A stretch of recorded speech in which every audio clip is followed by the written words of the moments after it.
cho anh tới rồi đi cho anh nuôi mua biết trùng ra số xa biết sao Ủa gió mà ui giỏi á Ok.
chỉ muốn tới đi xa chế luôn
xíu mà tôi còn tiêu.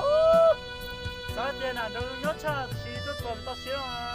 Nhưng có mà sao nhốt cha đâu.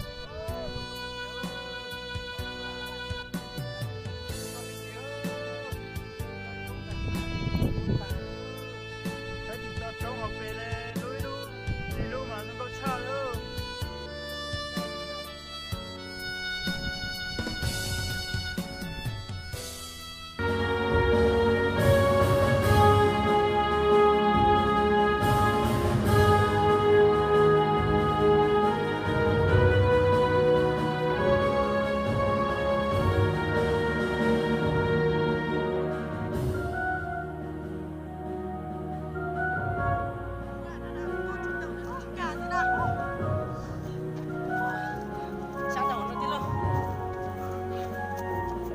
Cho anh tới cho mòn tới cho anh ta sao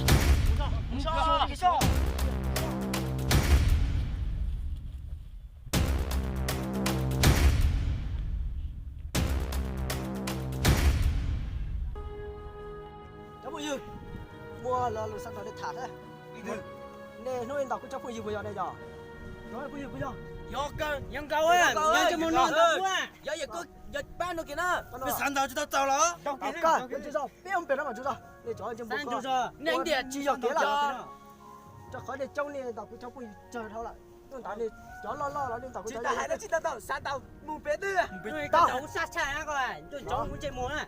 Có hành ngân cái không đánh tiền đâu. Phải chỉ mù ya. Anh bị sai. Sai ha mù kia ha.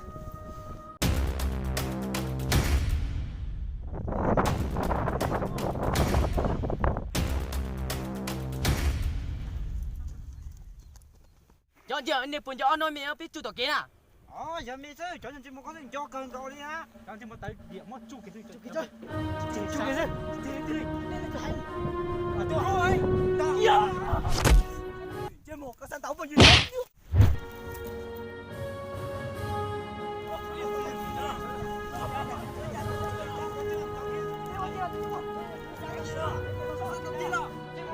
Chơi một, anh chơi cháu ra rồi.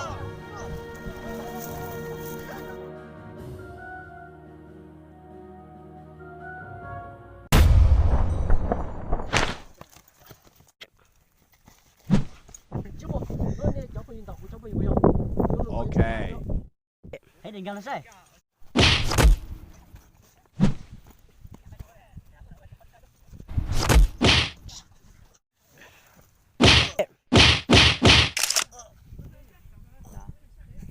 Tôi chỉ túa.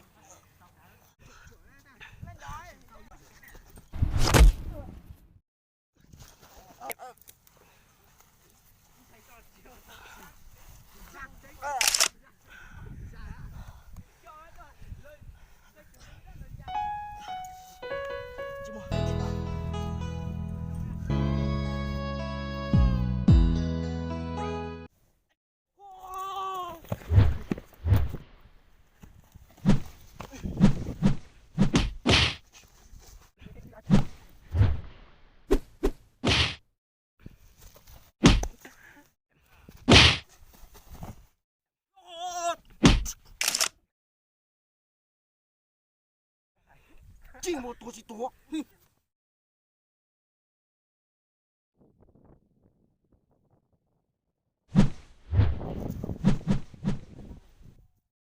chỉ một tao có thể chờ đó này. Anh tị đó. Đó.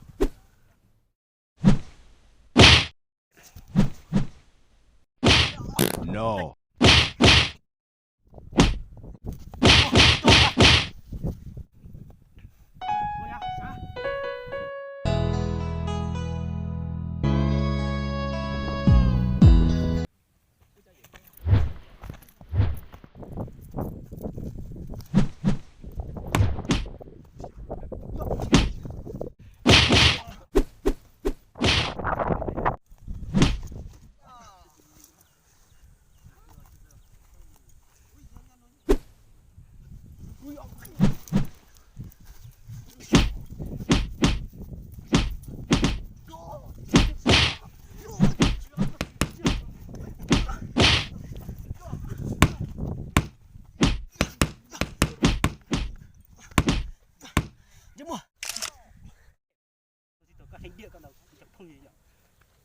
Sẽ cho bùi giờ.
nè tôi chỉ to tao ta kia tao pin không tao xe vào không cho tao vua có lời lo điện trên gió có ta xuyên trò chuyện xa nông cho có lưu nàng